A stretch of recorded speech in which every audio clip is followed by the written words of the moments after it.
আমাদের যে 15 জন চাকরিরত আছেন এর ভিতরে 10 জনই রেসপন্স করেছেন, শুধু একজন তাকে আমরা বলা হয়েছিল, তাকে মেসেজ দেওয়া হয়েছিল is to stay in Dhaka cantonment, কিন্তু উনি 9 তারিখে শেষ অবধি পর্যন্ত উনি জয়েন করেননি। বিধায় 10 তারিখে আমরা তার সাথে আবার যোগাযোগ করার চেষ্টা করি, তার পরিবারের সাথে যোগাযোগ করার চেষ্টা করি এবং যোগাযোগ স্থাপন করি এবং জানতে পারি যে উনি অ্যাকচুয়ালি তার আগের দিন মানে 9 তারিখ সকালে উনি বাসা থেকে বের হয়েছিলেন একটা আইনের সাথে আইন পরামর্শ নেওয়ার জন্য। উনি আইনজীবীর সাথে দেখা করতে বাসা থেকে এই বলে বের হয়েছিলেন, কিন্তু অদ্যাবধি উনি বাসায় আর ফেরত আসেননি এবং আর তার সাথে মোবাইলেও যোগাযোগ করতে পারছেন না। এটা হচ্ছে, আমি নামই বলে দিই, আপনারা জানেন, major general Kabir.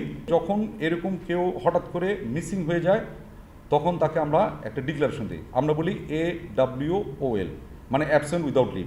This is something illegal leave অথবা ইলিগাল অ্যাবসেন্ট, মানে আপনারা ওই পরিভাষাও বুঝতে পারছেন তো। মানে আমার আর্মি পরিভাষা হচ্ছে AWOL, আপনার পরিভাষা হচ্ছে ইলিগাল অ্যাবসেন্ট। ইলিগাল অ্যাবসেন্ট হওয়ার সাথে সাথে আমাদের একটা নিয়ম আছে, সেই অনুযায়ী তাকে আমরা ইলিগাল অ্যাবসেন্ট হিসেবে ঘোষণা করা হয়ে গেছে অফিসিয়ালি। এবং তার এটা ইলিগাল অ্যাবসেন্ট ঘোষণা করার পরে যে প্রসেস যেগুলো আছে, আমাদের কিছু প্রসেস আছে, কোথায় কোথায় ওয়ারেন্ট ইস্যু করতে হবে সেগুলো আমাদের একটা অ্যাপেন্ডিক্স আছে, ওই অনুযায়ী এটা আমাদের সরকারিভাবে আমাদের যে দপ্তর এটার সাথে জড়িত তারাও এটা ইস্যু করেছে।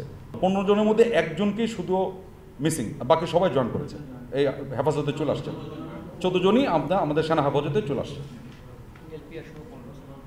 আর এলপিআর একজন আছে, সেও আসছে, এলপিআর যে আছে সেও জয়েন করেছে। সাথে সাথে আর একটা কাজও করেছে আমরা, সেটা হচ্ছে যে ডিজিএফআই, NSI, বিজিবি সকলকে আমরা বলেছি ল্যান্ডপোর্ট, এয়ারপোর্ট, সিপোর্ট, যে যেখানে আছো, যার যেটা দায়িত্ব আছে, তোমরা একটু চেষ্টা করবা যে যাতে দেশের বাইরে উনি চলে যেতে না পারেন। এটা কিন্তু ওনাকে আমি ধরতে হবে এটা না, ওনার সেফটিও তো একটা ব্যাপার আছে। উনি তো এই দেশের একজন মানুষ, তো উনি তো একজন ইজ এ হিউম্যান, সে একটা রোড অ্যাক্সিডেন্ট তো হতে পারে। আপনারা যদি কোনো প্রকারে যদি মনে করেন যে না, আপনি একটা ইনফরমেশন দিলে আমাদের উপকার হবে তাকে এই করতে, ইউ আর মোস্ট ওয়েলকাম।